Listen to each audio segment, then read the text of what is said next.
And we're back. And we're back. And the levels look okay on the audio. Okay. Continue. Popped in for a second just to see where I was. To get my bearings, and then I popped back out. Alright, we are... now it's been about a month again. We're playing a Star Eye Esper. So this is like an ego build. 21 ego. 2 heads now. 2 heads. I have 2 heads. I'm 2-headed. And have not found... that's... Okay, so checking over our quests. My next official quest is travel to the Grit Gate. See if I can find my way up there. But my real secret unofficial quest is find a cool hat for my left head. I've got this witchwood wreath on my right head, but nothing on my left head. Nothing on my left face. Nothing on my right face either. So I've got to find some headgear, headwear, face gear. I'm David Jewell, by the way. Welcome back to Caves of Cud. This is my channel. It's been a few weeks, but I'm excited to jump back in. This was an impromptu stream because I had some audiobook recording to do today, and they were out there doing some road work right down on the corner nearby where I live. I think they've settled down a little bit now, so I could probably get in the closet and do some recording. But I thought, you know what, I'll just hop on the stream and play some CUD and do my recording tomorrow, or maybe later tonight. I'm about halfway through. I'm recording a fresh audiobook version of Eye of Oceanus, which is a longish short story that you can currently get on my Patreon. It's 3 episodes there. You can get it at the $5 level. But the files, I edited the raw files for those podcast episodes, and I don't have the originals anymore. And I don't think they're going to pass the requirements for the audiobook portals if I upload them. So I'm just re-recording the whole thing. It's not that they sound bad, they're just like specific requirements they have to meet. And anyway, but that's not why we're here today. We are here... Oh yeah, I have a follower, I forgot. This guy, Agman Abasaya. I believe I got him to follow me by proselytizing, so it's a little bit better chance of survival. Who's this? Sakari Raider and Mechanimus Convert. Alright, that's probably my blood over there because I keep walking into these brambles. Let's see if I remember what I was doing. I say I didn't quench, so I don't need to eat right now, so I can leave this campfire alone. I have... let's see, attributes and powers. Clairvoyance, I can gain vision of a nearby area. That's helped me out a few times. I produce ambient light. This is a passive skill, right? So I don't need torches. Do I even have a torch? I do have a torch in my left hand, which I suppose I can use as a weapon, but don't really need it. I can teleport creatures, but they have to be right next to me, so it's a little bit dangerous. Stunning Force, it's a concussive force that knocks enemies back. And then I have 2 heads. Let's see. Skills. I don't have any of the wilderness lore skills. But I could take... Alright, let's go up to the map. Let's go up to the map. Did I introduce myself? I'm David Jewell. I think I already said all that. Welcome to my channel. This is the Grit Gate up here. This is where we're going before. This is where we're going today, hopefully. Still erect is the superior half of the colossal gate, inscribed with the runes of 100 indecipherable tongues. Beneath its chrome palings, a wide passage opens into the jungle loam. Cool beans. It's over here. Salt marsh.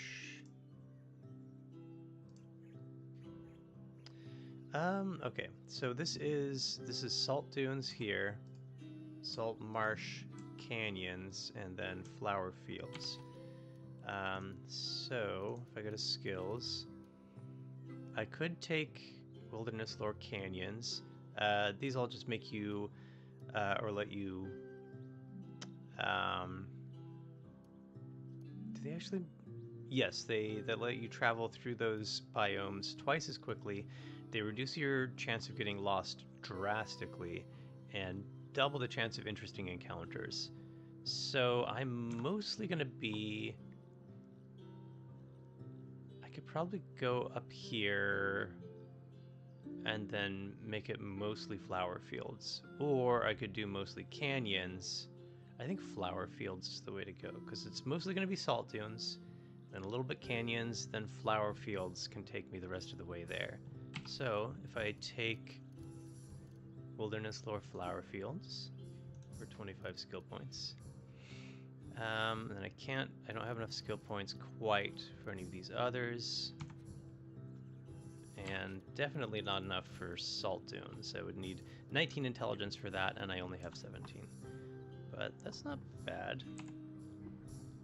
I'm already lost. Great. Okay, well that's...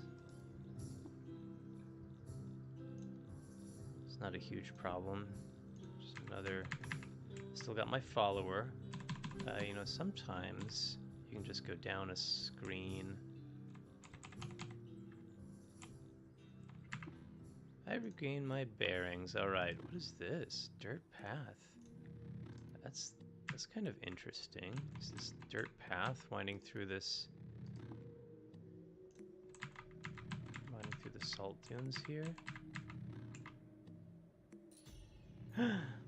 You discover the lair of Shaibusath, legendary Scorpiok. Well, that's all well and good, but I don't think I want to go there right now. And I can't go back up to the map because... Oh, and now there are hostiles nearby. Okay.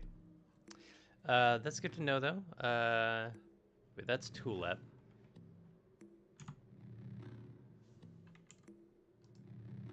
Alright, there's the lair of Shaibusath. Okay. We'll just make a note of that and probably never come back. Because, I already lost again. Probably gonna die on my way to the salt dunes. Look, there's a dawn glider. Oh boy! My boy. Can I put you out? Fight fire? You beat at the flames on flaming Agman Abusaya with your hands. You good?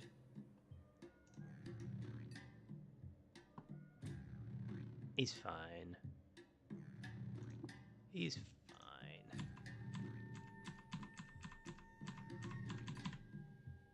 fine. Still lost. Regain your bearings. Perfect.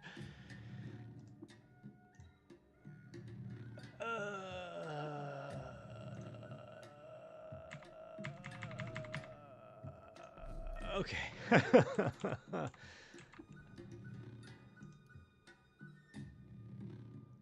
Oh, that's bad.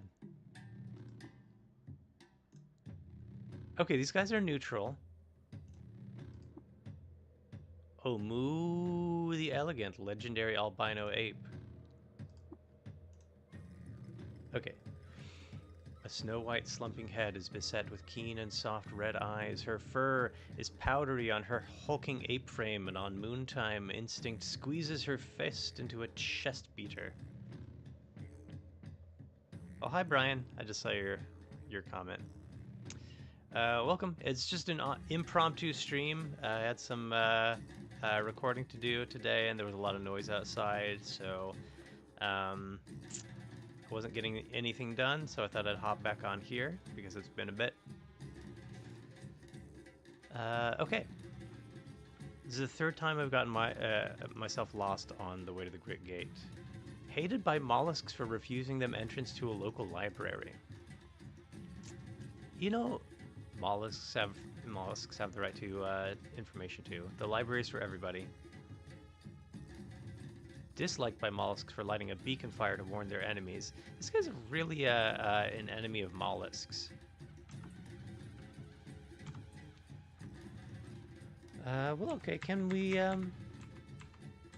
chat? You ask about your location and are no longer lost. Fantastic. Now, do I want to be hated by mollusks? Ooh, more importantly, I don't have that much water. Do you have anything to trade? Do I have anything to trade? Trade goods.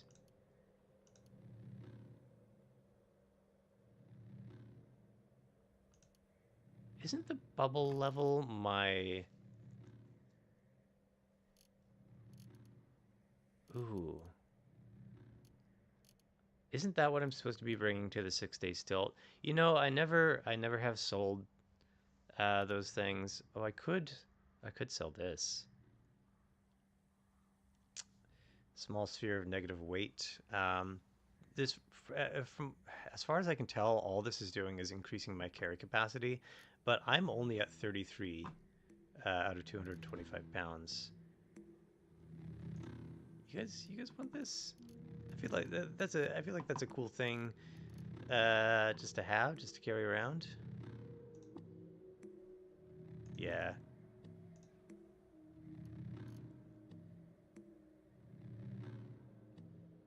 It did. It didn't increase my carry capacity. It decreased my total carry weight. So instead of what, 30, 35, 37 out of 225, I'm at 47 out of 225. I can do math. So that's an interesting way to do it. Your carry capacity doesn't go up, but it reduces the weight of everything in your pack. But I'm pretty low on that ratio anyway, and I really needed the water, so live and drink. Now I've got 30 water, thank you. Go back up to the map. All right, now we're in the...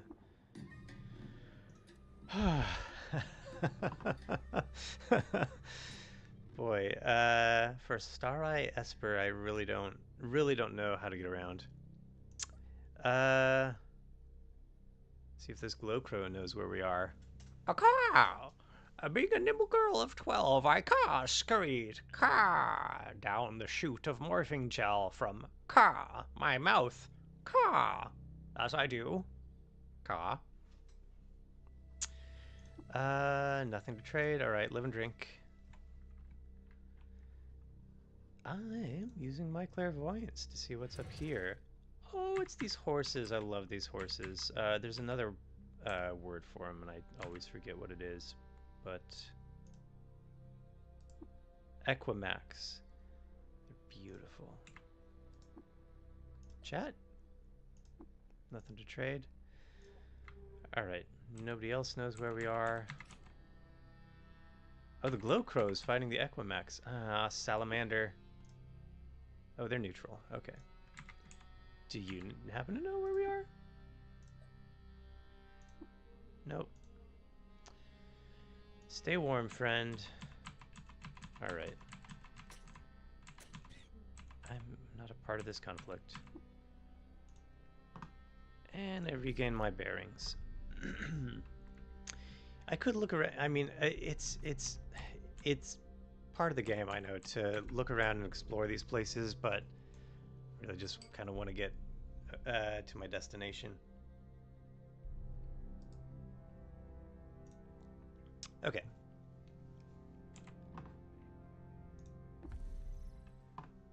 And I got 500 XP for that. And Not quite enough to level up. Let's use clairvoyance. Take a look around here. Okay, there was a centipede.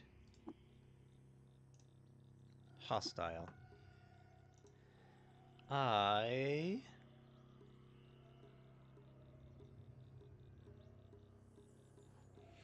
What do I got going on?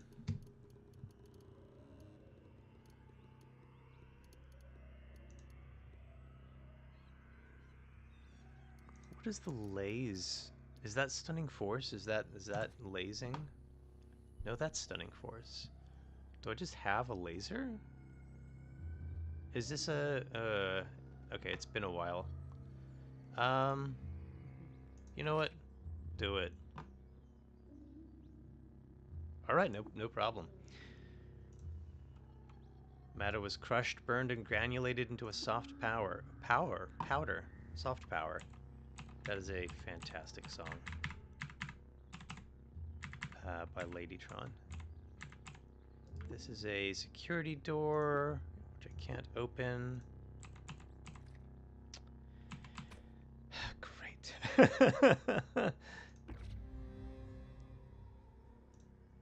Cool. All right, let's level up. Brian says the crow voice is great. Thanks.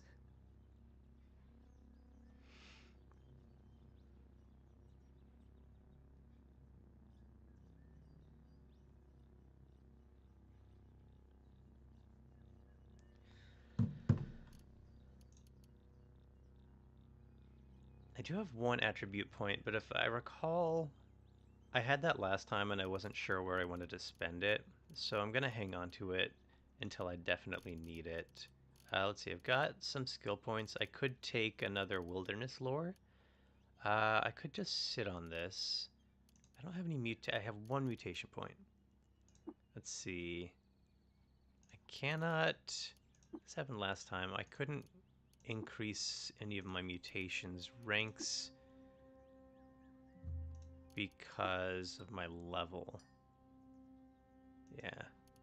I think I have to level up a bit more before I can do that.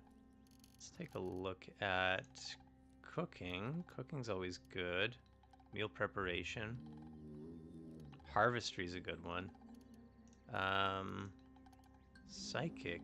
No, physic. I think I did the exact same thing last time.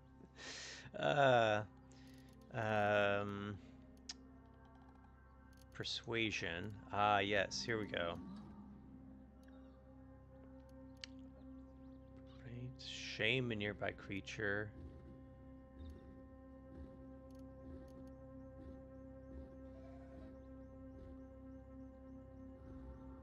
Okay, I would need 15 more skill points and 19 ego. Oh, I have the ego, just don't have the skill points. Maybe I'll save up my skill points and take one of these.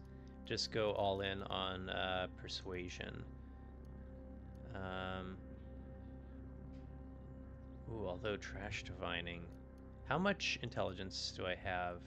18. Okay, there's no way. I need 21 intelligence for that.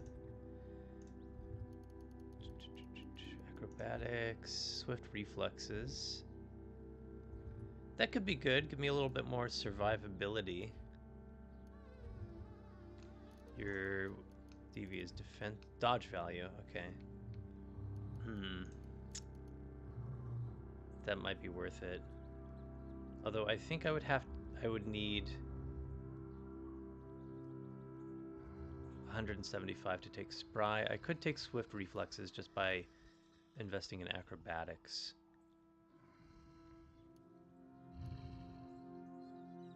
Flinching away from missile attacks. You know what? I'm just gonna save up for one of these and then just try to max out my persuasion skills. All right. Can I use persuasion to get a dog? I wonder if I could proselytize a dog. That's how I got this guy. This guy's proselytized. But yeah, I bet I could. I could at least try it. Ah! Ooh. Get zapped. Can you, injured? He's fine. Let's see if he can take care of this, what is this? Spark tick for me. Well, where do you go? I have to do everything. Yeah, you get that one down there.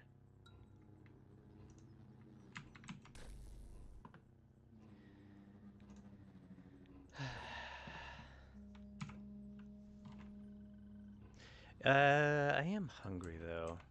So, assuming there are no spark ticks over in this little... Hello! Oh, great. You know, the first time I came up this way, I had some kind of protection from robots, did I not?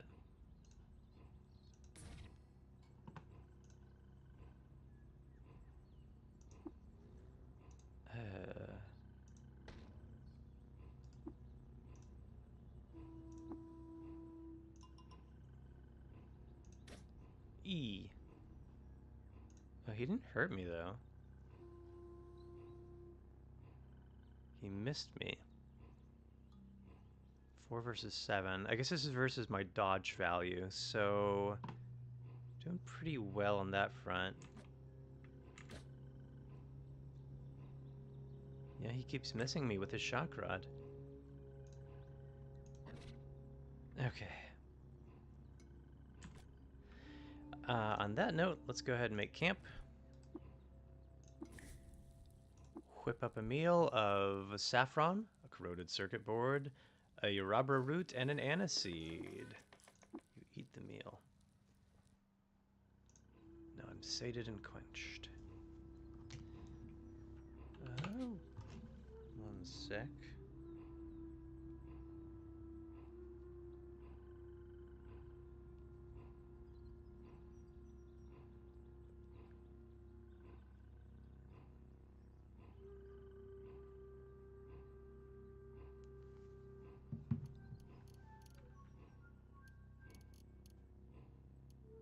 I don't have these tar-encrusted bones. I must have picked these up for some reason.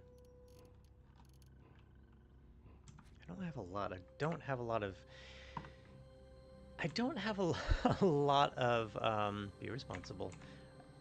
I don't have a lot of loot, and I wonder if vaporizing everybody I fight might have some effect on how much loot I collect.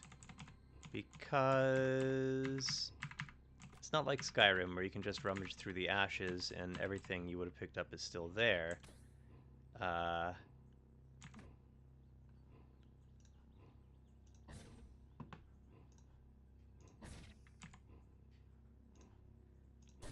Lays.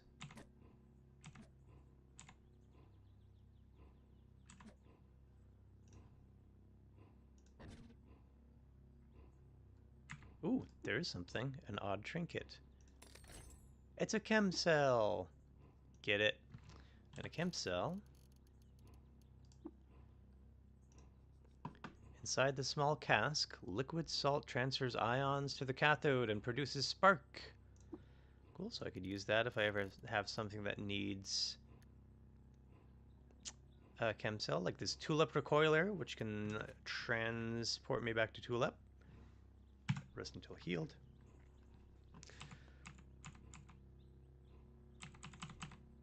What's my mission up here? Locate the Barthramite enclave within Great Gate and ask them about the strange signal. Ooh. Treasure.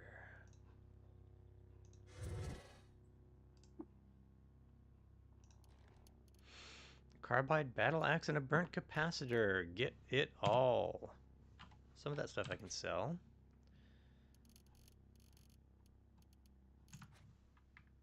Actually, the axe definitely I can sell because I'm not going to be using that. Ah!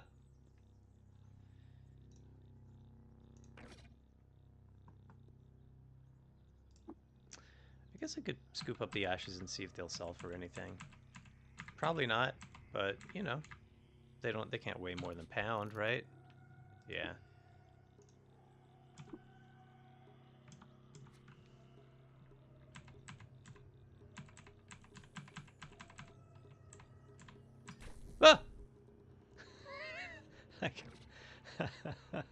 Ah! uh, sorry if I'm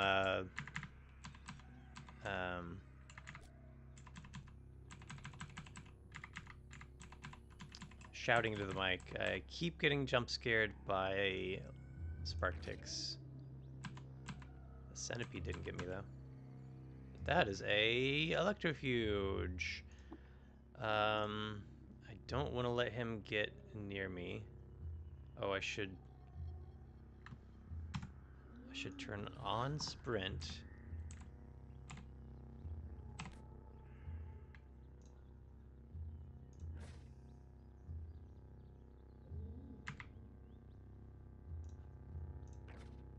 Okay.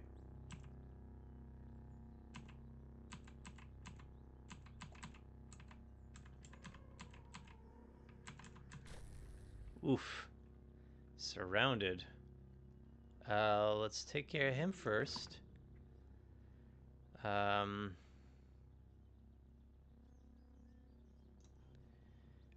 hesitant to use Stunning Force because I don't want to hurt my follower. Oh, great. Well, you know what? I've got Witchwood Bark, which is healing, right? It's just going to confuse me. I've only got one. You know, better confused than dead. You eat the Kalkucha. Oof.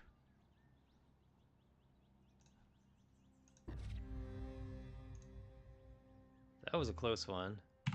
Better heal up. Okay. Now I have enough skill points to take one of these.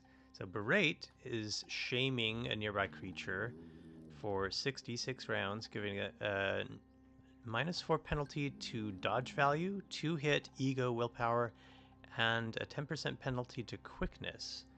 Or Snake Oiler is just better bartering. Your ego is treated as though we're 4 points higher. I feel like I don't need that yet. That would be a good to have, but I feel like survivability is what I really need to focus on. So, and then I need 25 ego in order to take Inspiring Presence, and I only have 22 plus 3, which is from, what is that from?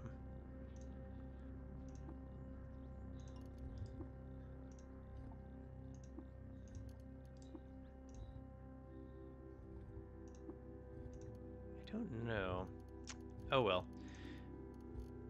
Can I? I cannot.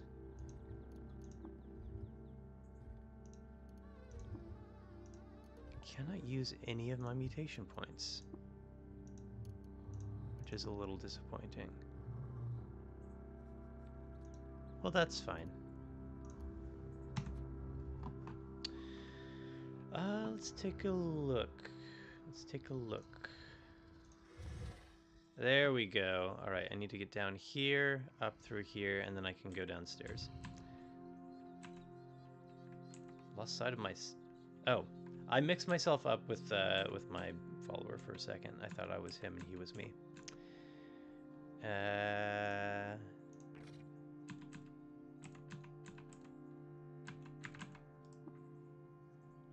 Those are some different looking ashes, I feel like.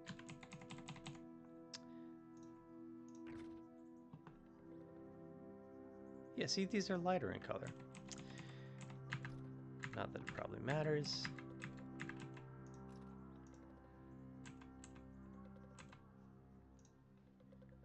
I'm telling you, the laser eyes are really Really pulling their weight. Anything up here? Just stuff. Okay. Let's head down.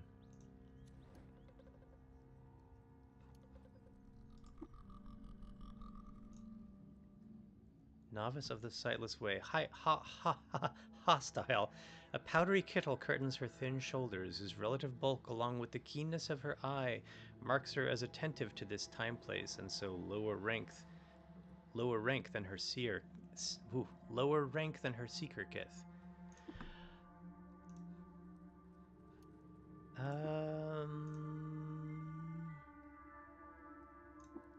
I think everybody down here is gonna be hostile to me, and so let's go back upstairs.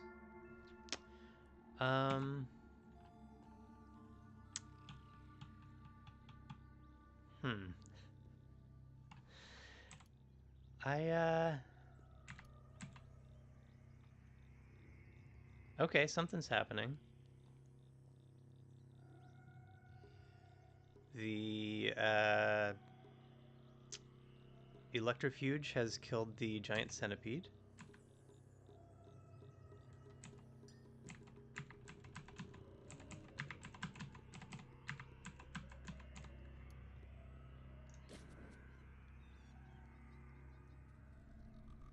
Yeah, robots versus albino ape. Albino ape is neutral to me, so I should save them from robots if I can.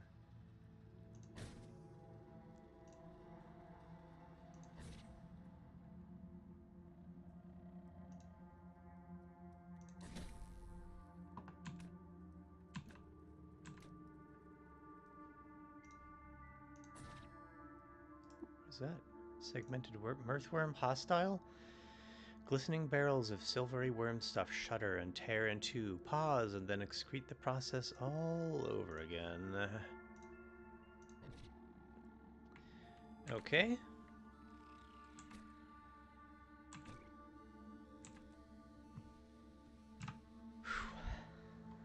Alright, we're good. We're good. We're good.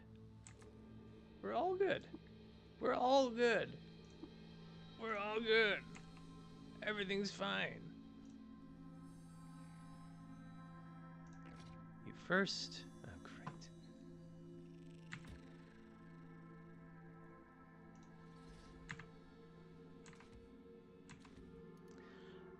I'm just gonna go back up for a second.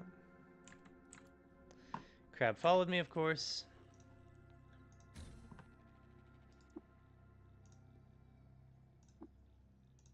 Guys, I don't know about this crab.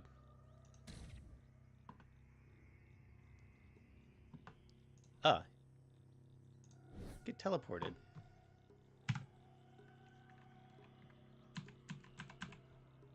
Never forget you can do that. Okay. Salty oil. Alright. This ape is fighting worms. Let's use clairvoyance. Let's see what's over here a little bit. More robots and bear. And a slug snout. You know, I don't know if I'm supposed to be down here. It just says locate the Barathermite enclave. I don't remember how I got there before. I don't know if that was down underneath where I am now. I don't remember. I'm going to use Stunning Force on you. Get stunned.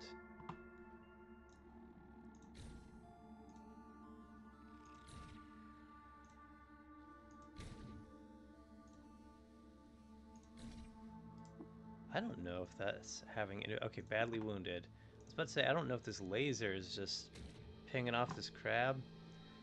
Okay. Where's my guy? Is he dead? Let's see. Let's scroll up a little bit. Ouch, you collide with some fulcrete. You slip on the oil. Ooh. Okay, I did slip on the oil. Passed by a bear corpse.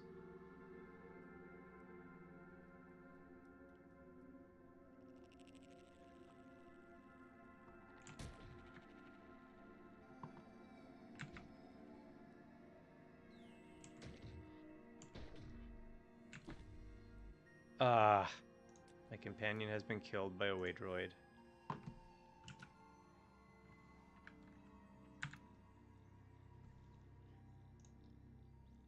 Whale crud.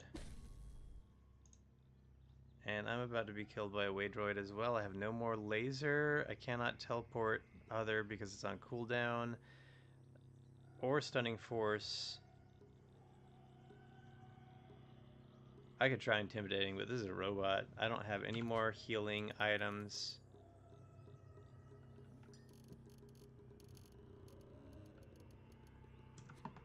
This might be it, guys. The way droid resists becoming afraid. The way droid is unconvinced by your pleas.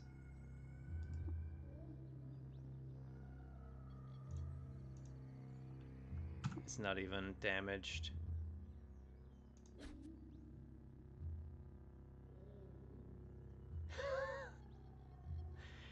We're just missing each other now. Sprint is on cooldown. I could. Yeah. Oh, I can't use it with hostiles nearby. You cannot fast travel with hostiles nearby, even if you're teleporting. Okay. Menacing stare. The way droid resists becoming afraid. Berate. I died. Okay. Well, I didn't think it would happen that quickly, but I was not convinced that I was going to survive the trip to the grid gate.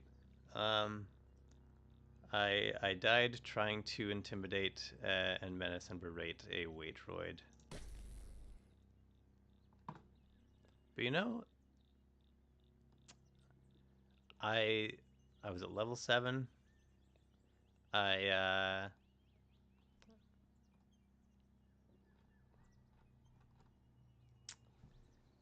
saw some stuff. I poked around. I grew a second head.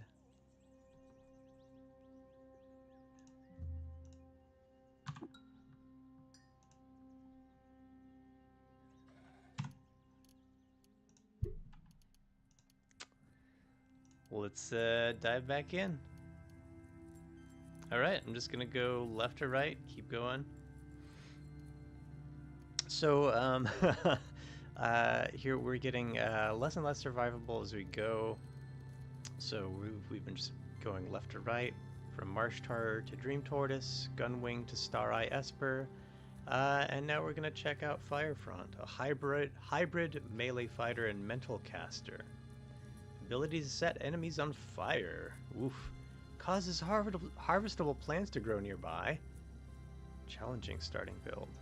That's fun. Like causing harvestable plants to grow nearby.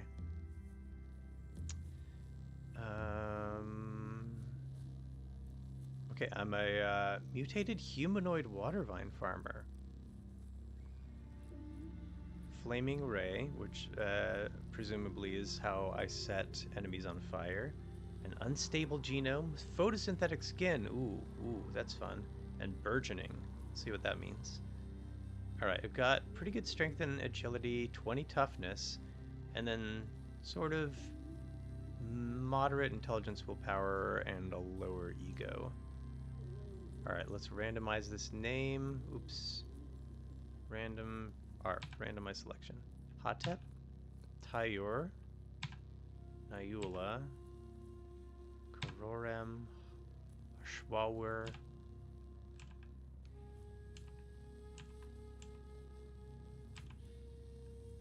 Fak, Kun, Id. You know what? Let's go with Id.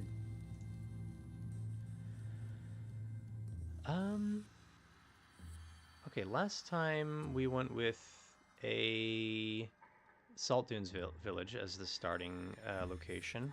I had been starting in Joppa, but after doing that a few times, it just felt like repeating content to do that each time. And then I think I went with a random salt marsh village at one point, and then last time we started in the salt dunes. Um, so let's check out the desert canyon. Village teaches wayfaring, and you get a plus 50 reputation with equines, tortoises, and vines.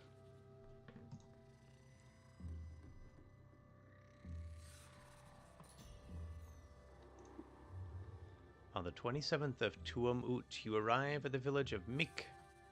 On the horizon, Cud's jungles strangle chrome steeples and rusted archways to the earth. Further and beyond, the fabled spindle rises above the fray and pierces the cloud-ribbon sky.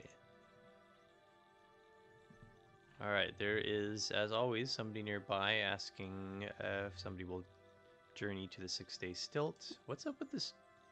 What's up with this flickering tree? Look at this. What's happening with this tree?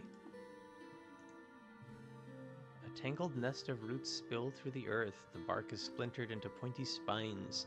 The leaves are greasy and stinking. It flickers subtly. It does. It does. And this one... they maybe all are supposed to be flickering, but only this one...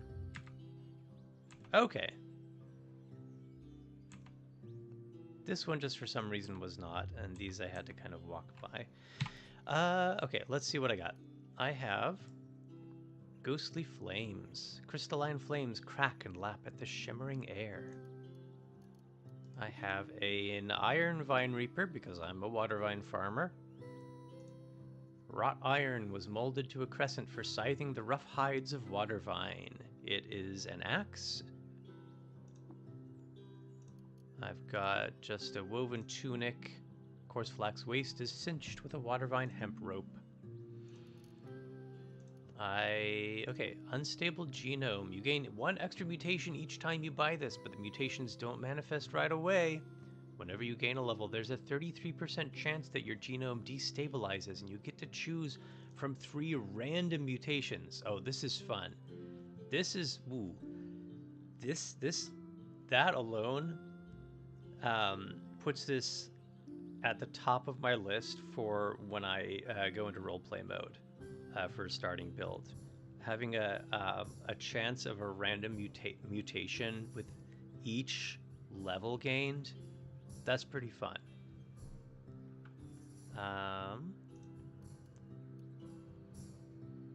Flaming Ray, you emit a ray of flame from your hands. 9 square, ray of flame, 1d4 plus 1 damage, so at least 2, up to 5 damage per hit. Cooldown is 10 rounds, that's not bad. Melee attacks heat opponents by 2d8 degrees. 2d8 degrees. Okay. Degrees, what is this, Celsius? Emits a square. I don't remember seeing anywhere in this game so far degrees of temperature. It must have somewhere because I have encountered fire. In the last character build, I was lasing enemies left and right and turning them to ash. Okay. And photosynthetic skin. You replenish yourself by absorbing sunlight through your hearty green skin.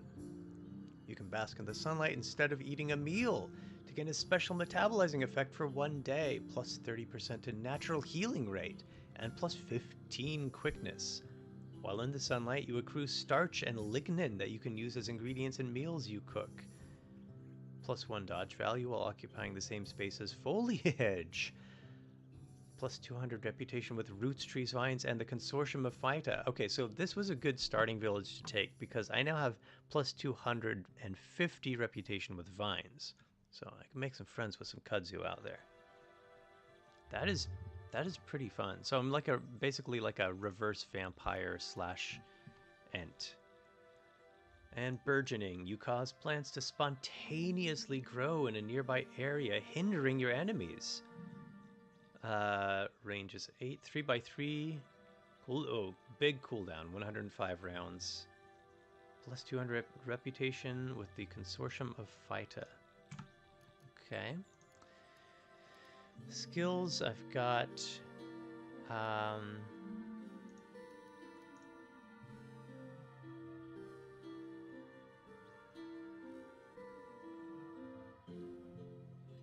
got marshes. I've got axe proficiency.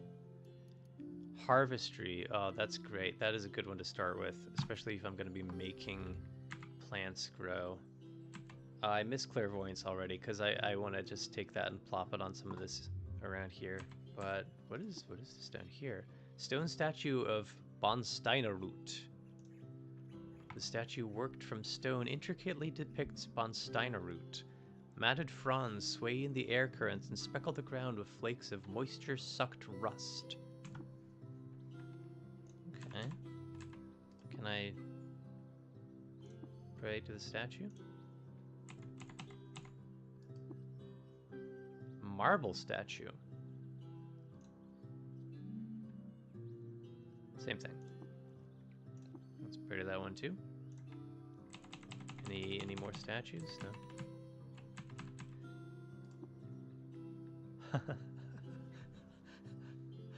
Hydaga plum, Hydaga wood, legendary jilted lever. Verdurous cirri mottled with thorns reach for the warmth of a body. They hug the air in desperation. Great to be neutral to a jilted lover. Let's chat. Peace, friend. My services are available if you have work to offer. Adventurer, are you aware of the Bonsteinerrootian clay jug at Kmaiur's tract? It is a hallowed relic to us. Often we make pilgrimages to drink from it and contemplate Bonsteinerroot, legendary kudzu. It would honor us if you would do it too. Will you? We will compensate you for your labor. Yeah. You just want me to go drink from a jug? This is the best quest I've received in this game so far. A vine has asked me to go to a sacred location and drink from a jug.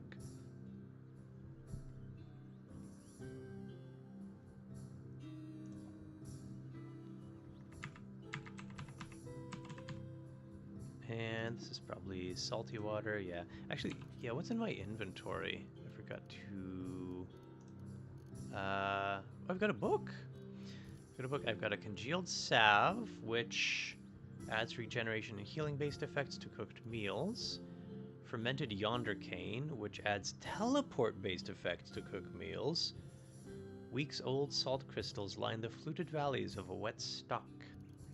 Fine wafer sheaf, which is water and thirst-based effects. Star apple jam, which is regeneration and healing. Witchwood bark, which heals and confuses when you eat it. Farmer's token. The ancient bronze coin has a square cut from its center. Time has furnished it with a seafoam patina. Well, that's interesting. Well, I have that because I'm a farmer. Maybe does this like license me to farm? Is this like a taxi cab token? Or medallion? I don't know. Let's read this book.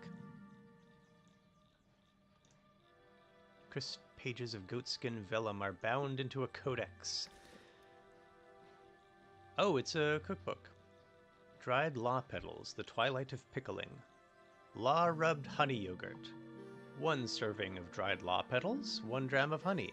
Plus 2, I forget what MA is, plus 3 to save versus disease. It's pretty good. Brine over flaky petals. 1 serving of dried law petals, 1 serving of pickles. Whenever you eat a dreadroot tuber or law petal, you don't thirst for the next 12 hours. Pretty good. Salt stew and spooky knish with rich meat. 1 serving of dried law petals, 1 dram of salt, and 1 serving of bear jerky. Guaranteed to be tasty if eaten while hungry. That's a lot of things. Guaranteed to be tasty if eaten while hungry. Whenever you take damage, there's an 8 to 10% chance you become immune to fear for 6 hours. That's interesting. Okay. Nice. Okay, and now I just have those recipes in my memory. Can I harvest this down here? What is this? A desecrated stone statue of a monad? A turnion of transformations are given sharp shape against the fuzzy physics of Earth time. The triangle is inert and of an algebraic substance, but stillness slides off its colorless arms. Objects around it are forced into sets unfamiliar. This object has been desecrated by vandals. Guess I could still pray to it. Shame about the desecration. Alright, none of these are trees I can ooh, there's one. Harvest, harvest.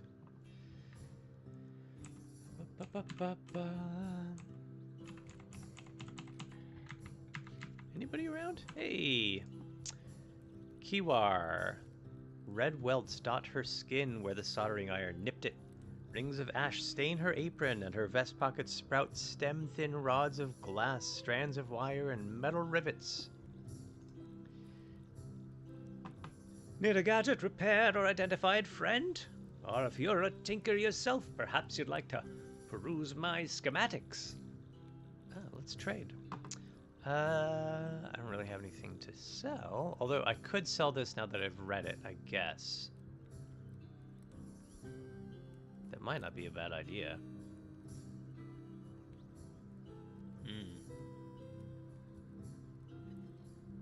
I'll think about it.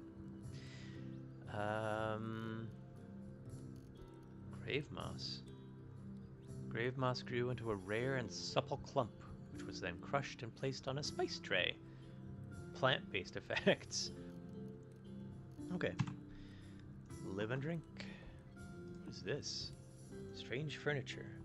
A sitting object of vacant intent catches dust and off-light. Well, that's a clock. Looks like a... Or, could be a jukebox. I think it's a clock. Oh, examining it risks damaging it. No, I won't do that. Pretty sure it's a clock, though.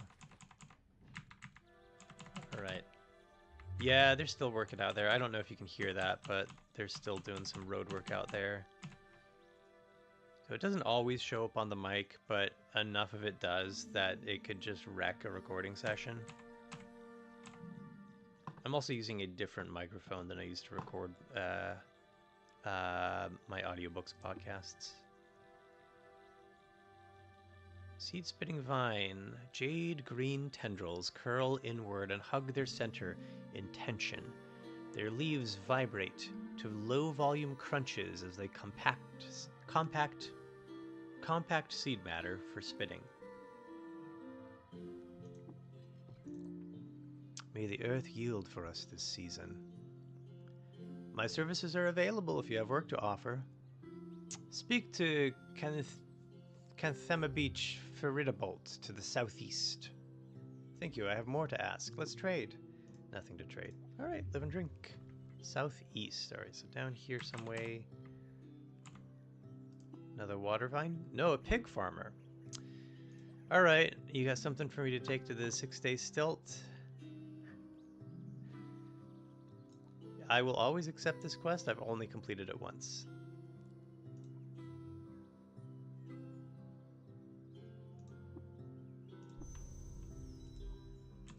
Okay. What is the odd trinket? Let's take a look and see what it is. It's a gyre iron! Oh, I've only seen this once before in my first ever playthrough. It's a curling iron. A hot metal clamp compels burning hair to the wheeling curves of the gyre. I could use it. I could curl my hair. I'm just gonna mark it important though. I might use it later. For now, I'm just gonna mark it important, put it in my pocket. Ooh, xylophone? Rectangular bells. Rectangular keys are arranged down the angled ladder to step upwise in pitch. Hanging on frame is a note mallet. Okay. O'Brien says we can't hear the construction. Well, that's good. It's yeah, it's not as bad as it was earlier. A couple hours ago, they were using some kind of backhoe. I don't know all my heavy machinery, but the little scoop part, they were just using it to bang on the asphalt out on the road over and over again, just bam, bam, bam, bam, bam.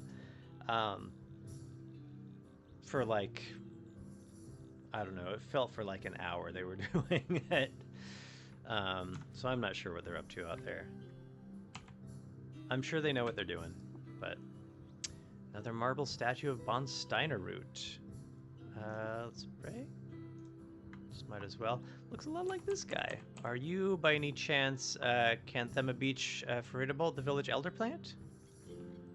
Matted fronds sway in the air currents and speckle the ground with flakes of moisture-sucked rust. Loved by the villagers of Mick, hated by the villagers of Shapur for stealing a cherished heirloom.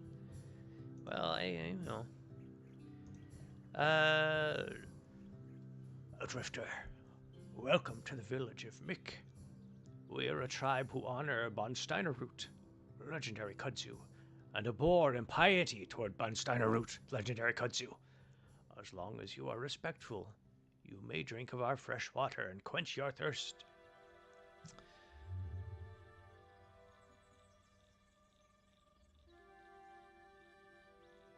Yeah, let's do the water ritual. Why not? All right. So now I am disliked by the villagers of Shapur, so if I ever come across such a location, look out. Okay, he could teach me wayfaring, although I already have wayfaring, right? Because I need the basic... I need to have invested in the basic skill category to have... or I could learn to cook the favorite dish of Mick, meat brisket over spice, meat, and cake. Yeah, I'm gonna go with that.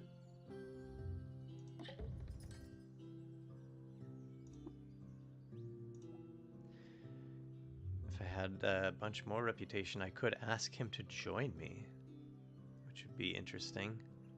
Have the elder plant come along and get killed along with me. Down in a cave, live and drink water, Sib. Alright, my services are available if you have work to offer. Adventurer, there was a time where my kind would spend all our time putting roots down in the ground. But after discovering the divinity of von Steinerroot, legendary kudzu, we changed our culture and composed new practices. Sadly, chance has separated us from our von Steinerrootique flashbang grenade Mark I. We need someone to recover it, adventurer. Will you do it? I hear it has been taken to the Tiran Ranch. We will reward your service. Yeah, I'll go get the von Steinerrootique flashbang grenade Mark I, as you ask. Okay.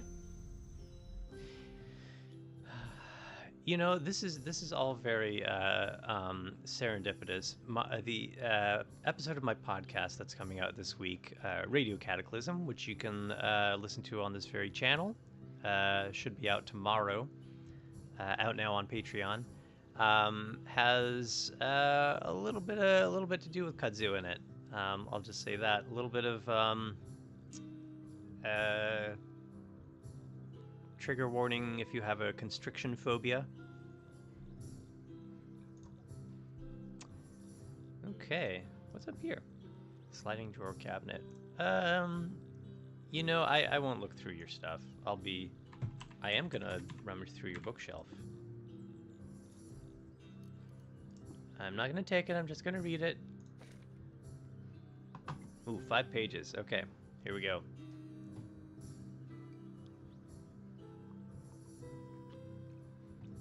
You know I'm gonna read every book I find in this game.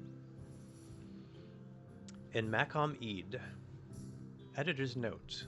The following is an excerpt from the travel diary of Kaylen Sandshell, who generously donated her leather-bound volumes to the monastery of the illustrious Heart of Chrome.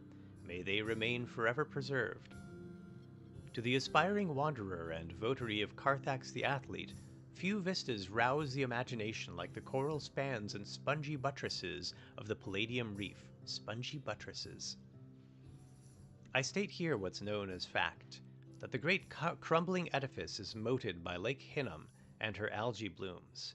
that the east-prattling soup brooks of the rainbow woods spill out from under their canopy of spores and onto the webbed feet of the white esh, and that from the north, too, mangroves line the shore and pierce their roots through the stubborn ground to drink the algal liquor.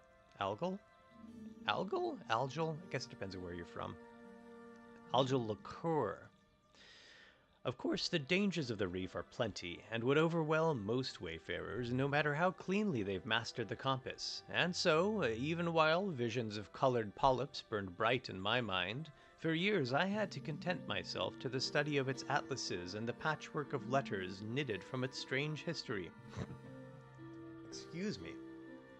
Being a scholar, as well as a hunter, I knew this to be its own kind of journey.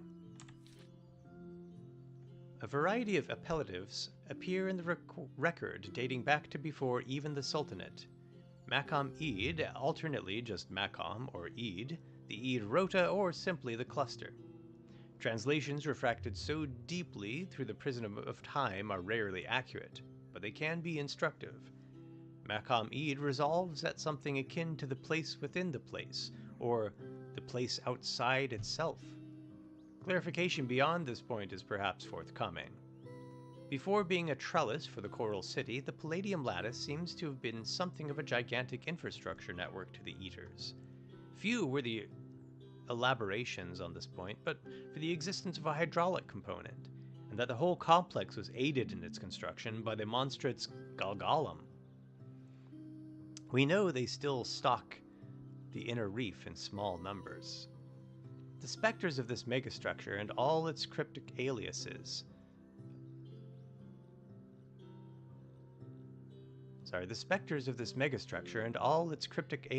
haunted my mind as I plied the contours of Cud Country, honing my skills as a wayfarer.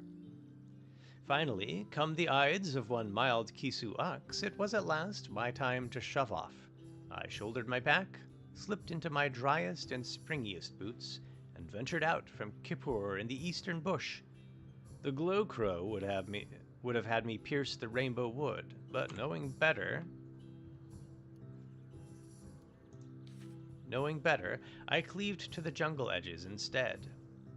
After a march of 3 days, the trees thinned and the algae auroras of Lake Hinnom burst into sight. There was peace on the lake. The Esh are beautiful. They nip their stocky legs until one daredevil takes flight, and then they surge into a sailing cloud of feathers. I settled into a quiet eastward rhythm, musing on the labyrinth of symbiotes ahead of me until, one afternoon, the sky began to darken, and a clamorous thup-thup-thup-thup rose in my ears. Immediately I knew it. It was the residual gyre plague of Svartheim. Sacks rained to the ground in a blinding huff, and before I could clear the kelp tangles, they were hatching. 3 lanky frog things grabbed my shoulders, but I shoved them off and sprinted straight away. I jumped and darted, but was quickly overwhelmed, and it was only my steady paws practiced in the maneuver that let me fetch a sheaf of yonder cane from my pack and scarf it before my doom overtook me. I materialized in a far copse of kelp and jogged to safety. With my dreaminess rightfully shed, I eventually came to the reef proper. What an enchanting place! The maze of polyps allowed me to slink along, mostly unnoticed, and take in the doings of its flora and fauna. A rich diversity of life radiates across Cud, but in the reef, it flourishes on... Hello? Why is that not working? Alright. It flourishes on a new level. In but one hemmed-in quarter, I witnessed a tetrad of kaleidoslugs round the rune-cut cone of an enigma snail, a jelly huff, a cloud of plasma onto a... sorry, I misread that. A jelly huff a cloud of plasma onto a memory eater, and a polycule of tongue tyrants devour a squad of interdictors. At one point, the reef came alive, and a polyp-jeweled hermit walked out of the lattice. He grinned at me and bartered a broken handrail. When I turned my head to nod goodbye, he was gone. One beetle-lit evening, a melodic ensemble rose from the northeast and suffused the sponge bed, melding with its unnatural sounds. Natural sounds, sorry, melding with its natural sounds. Hiking toward its source, I eventually spied the green and gold pipework of the Eid Freehold glowing in the night air, and excitement swelled inside me. Of course, I'd long heard of the lyrical community nestled in the sponge, but to have a chance to see it and speak with its denizens, I was beside itself. The place is simply bursting with life. Under the pipe arch, I was greeted warmly by one of its Svardheim elds, and after gulping down a plate of tongue and cheek, I toured the kaleidoscopic corridors of its underhalls before settling on a starm chair in the aquatic and dreamlike salon. There, I puffed on a dyad of hookahs with a cyclopean frog for what seemed like 3 lifetimes. There was more to see and be seen by, but I met a clammy reception at the hands of another Svardheim ancient, and was bidden an early exit. My pride prohibits me from saying more. I spent another week's cycle sketching the autochthones of the choral arcology and taking studious notes, but one final experience stays with me. As I was trudging back north toward the bush and out of the reef, I kicked a polyp off the trellis and unearthed by chance a swollen bulb of sunslag. Here I took a moment to squeeze the bright nectar into a phial, and when I once again looked up, I was met with the ageless stare of a galgal. Nothing had prepared me for it. My mind labored to make sense of what it was seeing. Gleaming wheels whipped about a hypnotic core. The spokes' prisms pulled apart the light of the high, salt sun, and across the stretched sheet of iris, many eyes stared. Consciously, I was paralyzed, but some instinctual catalyst did its work, and I backed into the safety of the polyp maze and sped out. This is how I left the reef, looking deep into the eater's past and having it look back. Cool.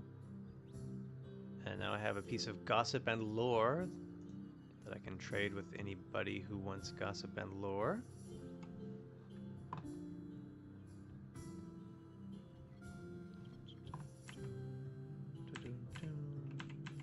Ooh, what's this painting? It looks like a dragon or a centipede. Doesn't say. Okay. Well, I've got a couple of quests. I could head out.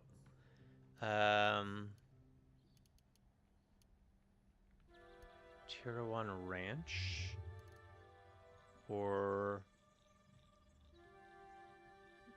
I think I'll start with this one. The Bonsteiner Ruti and Clay Jug. Travel to Kumuyor's Tract and drink from the Clay Jug. And then come back and speak to Heidegum. Just poke around town a little bit more. See what's here. Hello. Warden, the warden. Apaku Zotsukatl. Rolling scales tessellate her husky, slouching form, and motes of sizzling condensate stipple her swollen chin. She is loved by the Fellowship of Wardens, admired by the villagers of Mick for defending their village, and disliked by the Radiant Child of Antelope Society for reprogramming their favorite robot. What's up? Nothing to trade? Alright. Live and drink.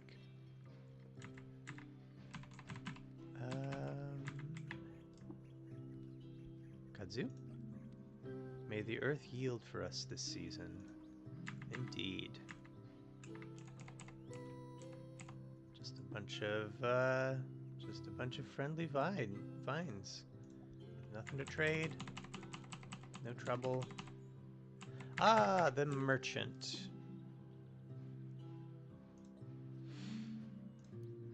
All right.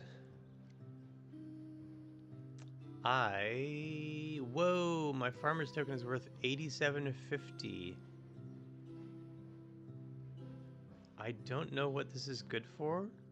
I'm gonna hang on to it for now, but if I ever need money in a hurry, I will remember that I have that. But I am gonna go ahead and sell this book because I already learned the recipes from it. can't afford any of this armor, really. So I'm just gonna go with that for tubular hydrojets. Planate chutes conduct the myoelectric force and push the body through water. Oh, it's plus 200 move speed while swimming. This destroyed when uninstalled. And it's only compatible with Truekin genotype, so I can't even wear it. Alright, well that's fine. Live and drink. Cool, now I've got 52 water monies.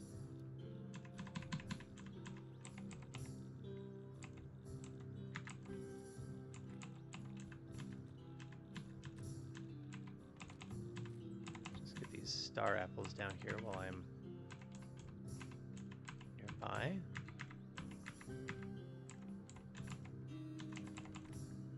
Okay. And let's take a look at where we're at. Okay, now Jop is normally down here because that's Red Rock. So this is the Rusted Archway. This is... Alright, there's Kamayower's Tract. And that must be Turon Ranch. So this is slightly closer anyway. I don't... Alright, I do have wayfaring...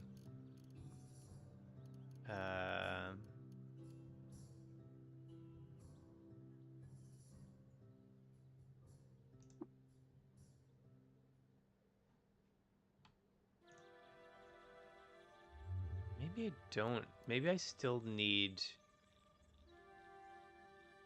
Maybe even though I have these skills, I still need to purchase wayfaring if I need to invest in any of these others. So I have Wilderness Lower Marshes. So it would have made sense to learn wayfaring from the Elder, but I like the idea of having a bunch of recipes to start off with, so I don't think I made a mistake. All right, let's head out. I'm not going through any marshes. Already I'm lost. Ooh, what is this? A bridge. Brick rectangles tessellate the path. Bridge to what? This is like a fallen bridge. The ruins of some river crossing.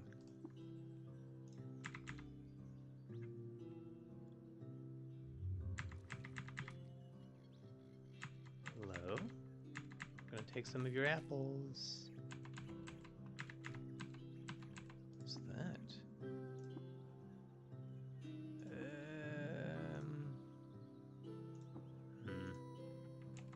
One of these days, I'm gonna not worry about whether something's owned by me. Parentheses in game, not real life.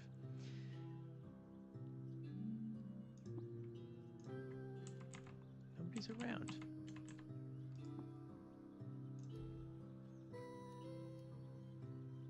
Etta and the Earthling, Canto 1. Ooh, 6 pages. All right. 1. Once the Earthling peered across a vast ocean of sand and asked, "Why, across the clustered cosmos, are mollusk civilizations most common?" Ida smiled in patience. "You speak mistakenly, but your mistake is cousin to truth. It's correct that when geonauts dredge fossils from the ribbon of endless Earths, the shells of whelk folk are so numerous as to appear prosaic, but their prevalence isn't owned to their dominance, only the calcium of their shells, which decomposes less quickly than the gelatin of their peers, and the silt of their watery hearths, which gathers in soft eddies and shrouds their remains like a bedcloak. Do well and abide this truth, Earthling. The present is but one vista to the past." Man, this game...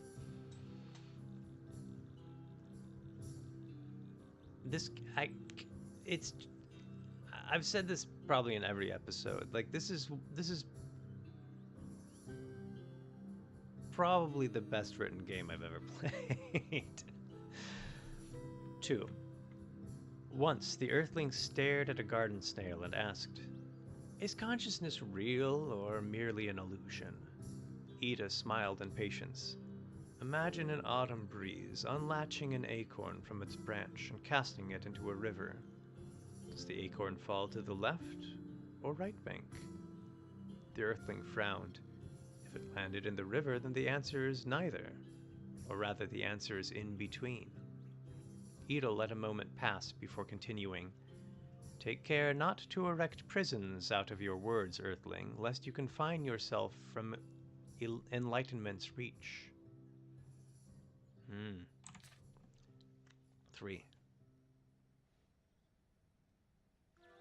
The Earthling held a tychosaur bone in their right hand and mused, "What poor creatures! They roamed their planet in sovereignty for millions of years, yet now only through their dusty skeletons do they remain." Ida responded, "The tychosaur might speak with the same pity of Earthlings, who have prospered but for a tenth as long as its people had, and who wrongly imagine themselves above the fields of ruin." 4. The Earthling put down a hoary tome and asked, "Why across the clustered cosmos, and despite their venerable ages, have no civilizations of the Coven attained consummate knowledge or reached final enlightenment?" Ida smiled in patience.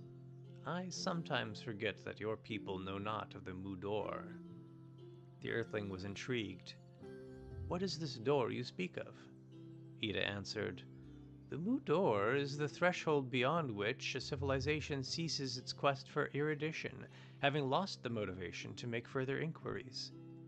It's natural to assume the door lies at the end of the path of knowledge, but in fact, the door is reached far sooner." 5. Running 2 fingers over the holes of a flute,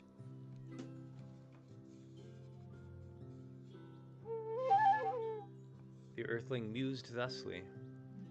"When I read a book of tales, or watch a photoplay, or listen to the flitting melody of a flute, my heart sings to its rhythm, at least for a time, and my mind is lost to the truth it conjures inside me. Might it not be that the very waking world is another such conjuration, a dream that distracts me from the hushed place I truly inhabit?" Ida let several moments pass before answering. "That, in the terms you seek, we cannot know. But the answer is undoubtedly yes, for what is an experience but a simulacrum of an older experience? And what are our realities, if not themselves approximations of a truer reality?" 6. After reading the history of Iota Draconis on a light sculpture, the Earthling exclaimed, "Curious! Each Hypatian bears a glassy protrusion from its left clavicle. What is its function?" Ida paused and then answered thusly, "The nearest meaning in your language is friend."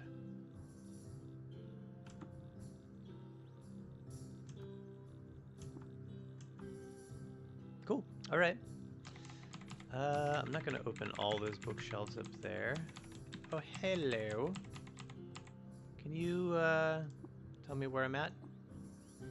Fantastic. Live and drink. Peace, friend. Thank you so much. Okay.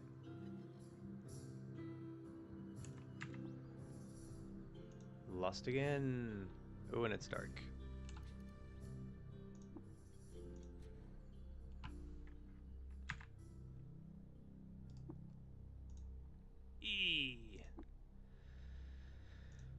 Okay.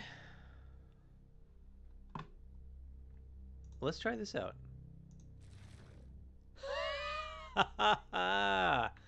Oh, fantastic.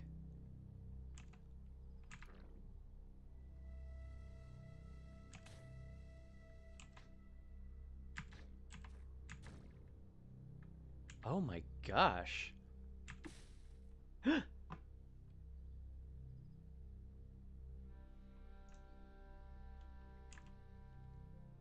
Ooh, that was not good though.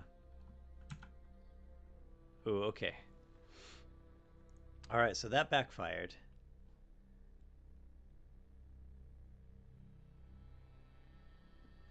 So it looks like what happened. Okay.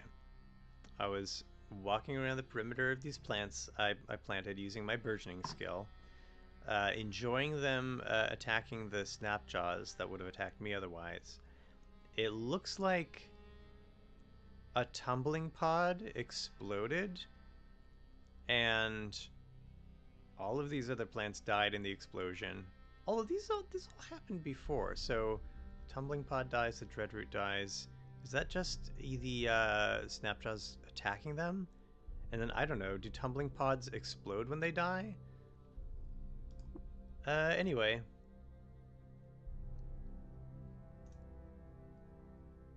Feral Law. Wide sheet petals span above a snapjaw's height and thrice as wide. Their stamen look like a bundle of salt-back tongues, and their scent is describable as sweaty animal. Several thorn-touched rhizome pods fidget near their stem like a clutch of eager children. And it apparently will take direction from me. So I'll direct it to engage defensively only. That's a dreadroot tuber. Which I could... Oh, hello.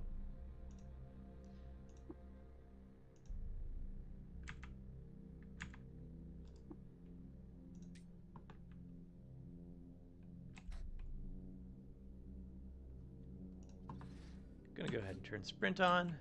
What is that? Oh no, it's a tumbling pod.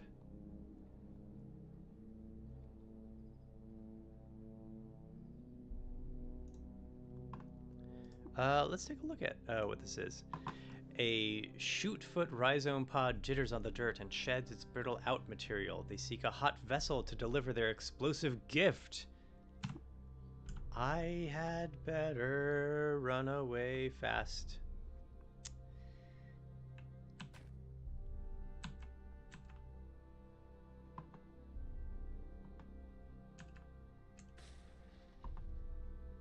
Ah, dang it. Just missed the boar. Okay, well let's try Flaming Ray.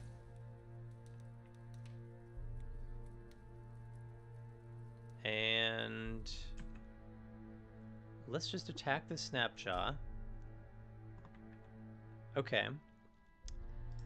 Oh shoot. Injured. Flaming Ray is on cooldown.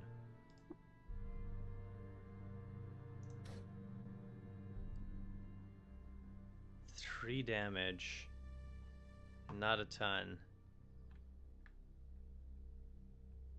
Ooh, ooh. Saw that tumbling pod just in time. Okay, are those... Ooh. I'm gonna assume those are coming from you, and I'm gonna give them a wide berth. Alright, this Glow Crow is neutral, so that's fine. Black robes, let's get those. Steel butcher knife, let's get that. That's loot. And no other loot nearby. Okay. That was a weird fight. That was a weird fight, but I survived.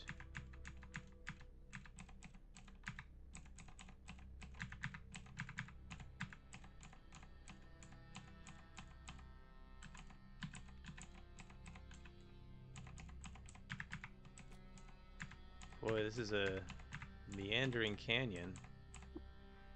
Huzzah! I've regained my bearings. Okay. I forgot where I was going for a second. Sure. Gold Satara. Okay. What is that? Oh no! Plies of nest skins swell and contract as if the thing were taking breaths. Its darkling cavities glint with larvae burning to be born. I'm fine leaving that alone.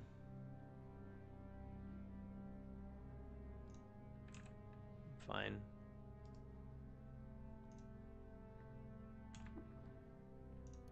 Lost again.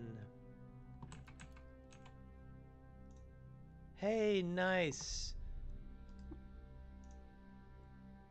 Okay. Is everybody over here neutral?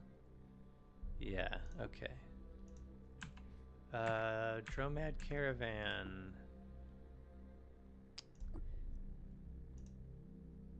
Fantastic. I'm gonna go ahead and...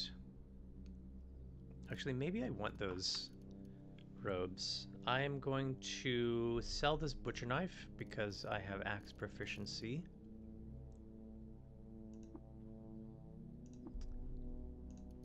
And I'm fine with that. Do you have any healing items, by the way? Let's see, artifacts, food.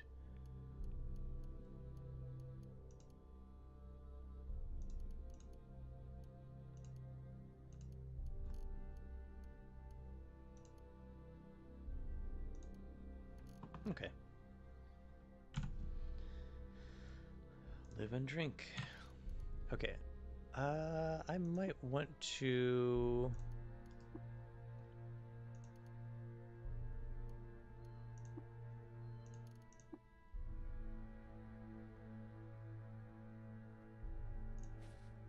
Nope. Okay. Oh, actually, the tunic is better. The tunic is better than the black robes.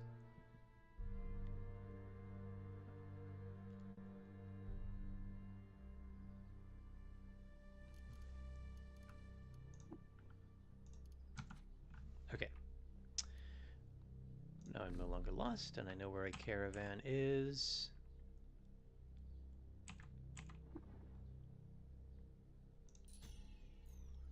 Ooh, I've discovered Tishwatep Shire.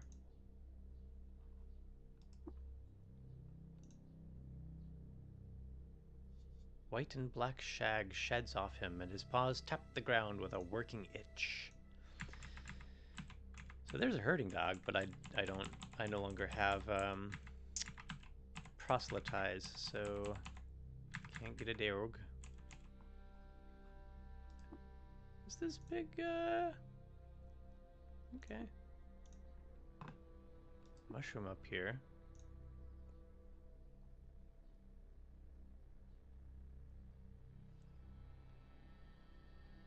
Huh. This item is a tonic.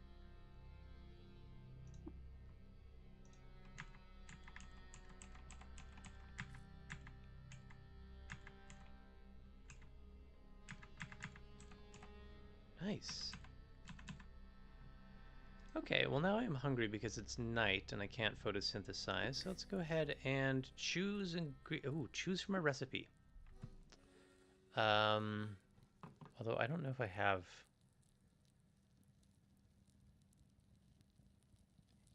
Yeah, I don't think I have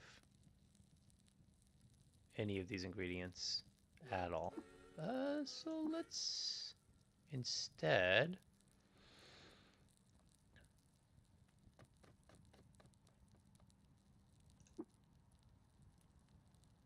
Let's just use some vine wafer sheaf.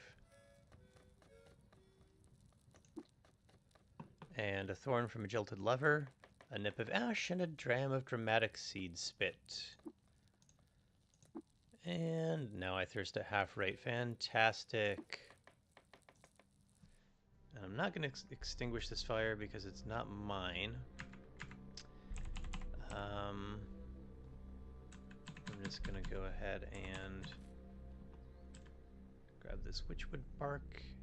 And there are... Oh, crap. Oh, crap.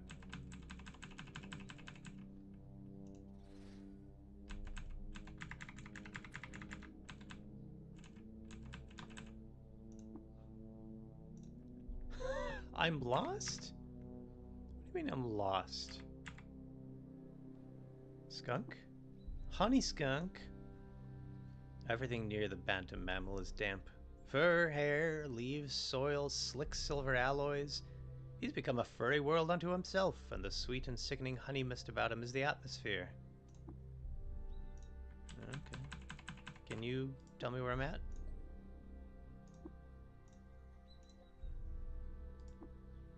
Maybe, ooh, I could talk to this law bloom.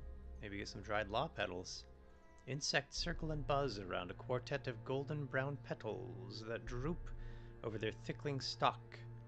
When something touches it, the floret lashes up in a dreamful rage.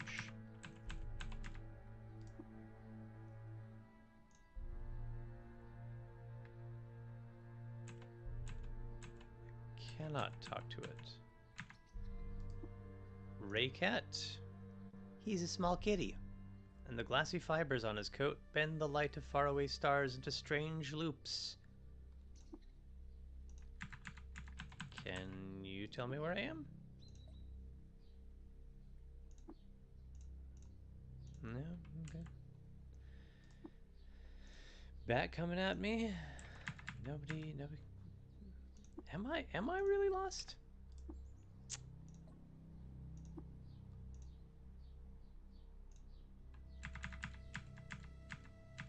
Guess I am. Hello? Ah, forager. He won't speak to me. But why? Oh, he's hostile, is why.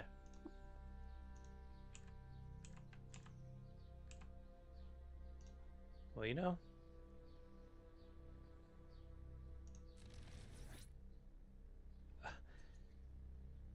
Do you really just teleport away?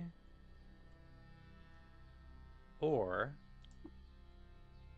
No, this yonder brush teleported him away. Is what happened. Okay. Well, I'm gonna regain my bearings is what I'm gonna do. Ah, there's still hostiles. Oh boy. Minuscule skin crystals shift and sort light to pattern match whatever is outside the body boundary. A narrow bone extrudes from her head. Okay, well I can't burgeon you, but I can set you on fire.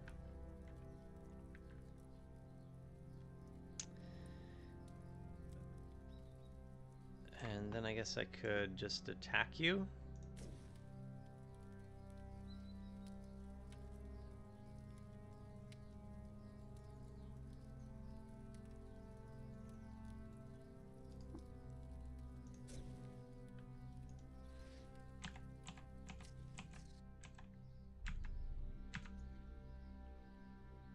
Don't tell me you're hostile now, too. Nope. Okay.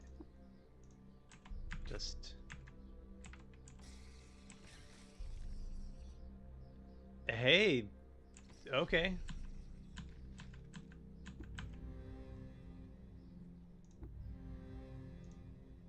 I just got 2 levels from...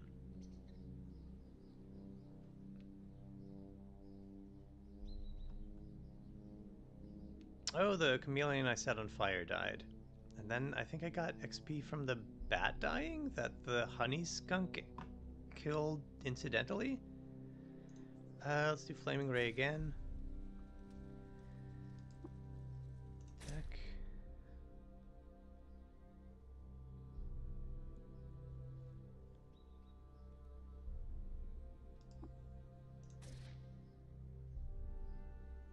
Phew.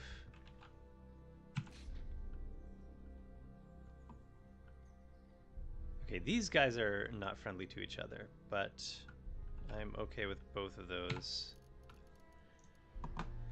Whew, a lot is happening. Okay, I have 2 mutation points.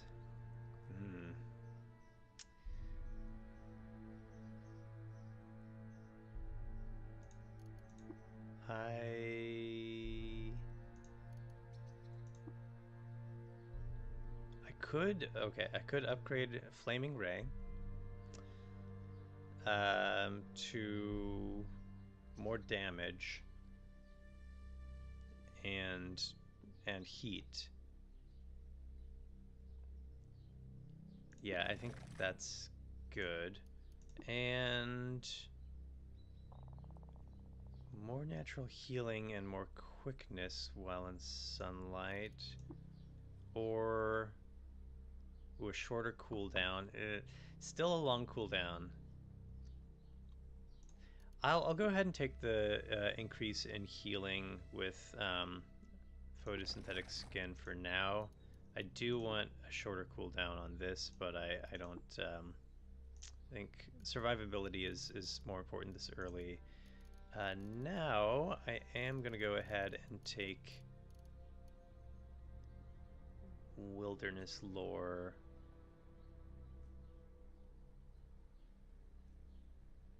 Flower fields, yeah.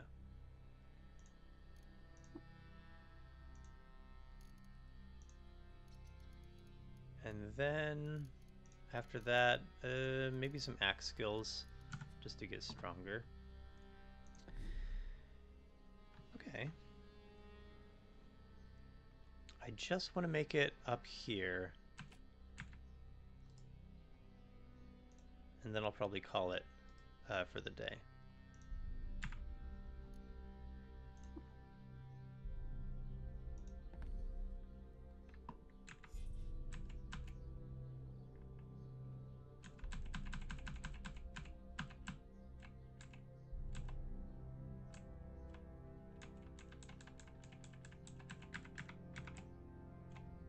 Oh, hello.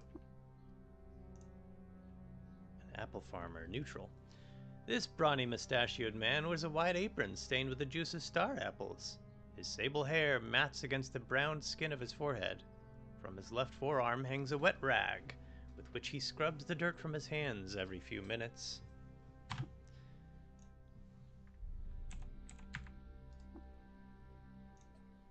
Live and drink, traveler. More star apples for the road?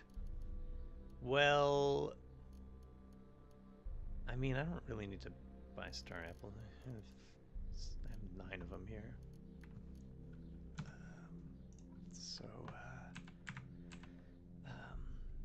I could just take some.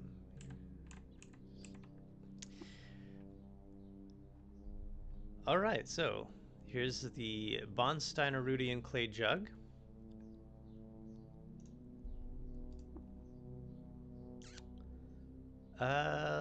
Let's just drink.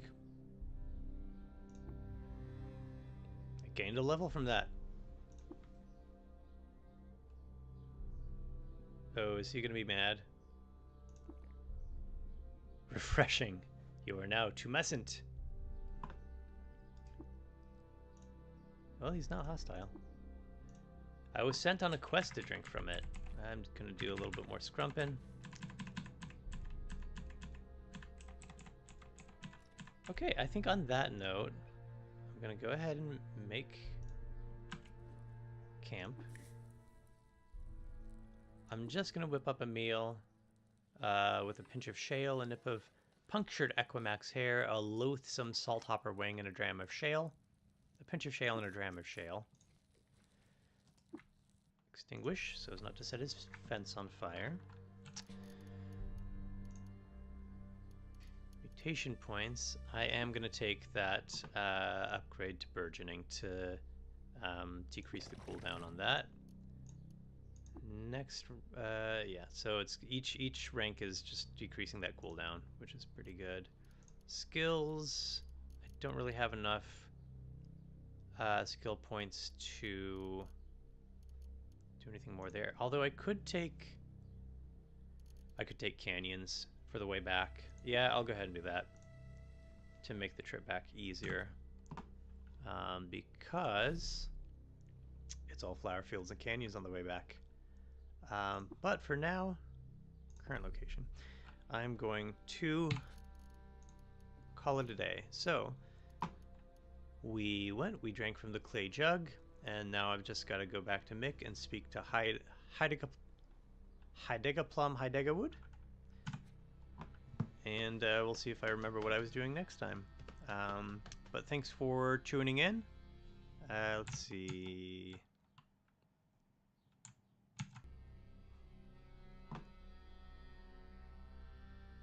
For however long we've been going, a couple hours maybe.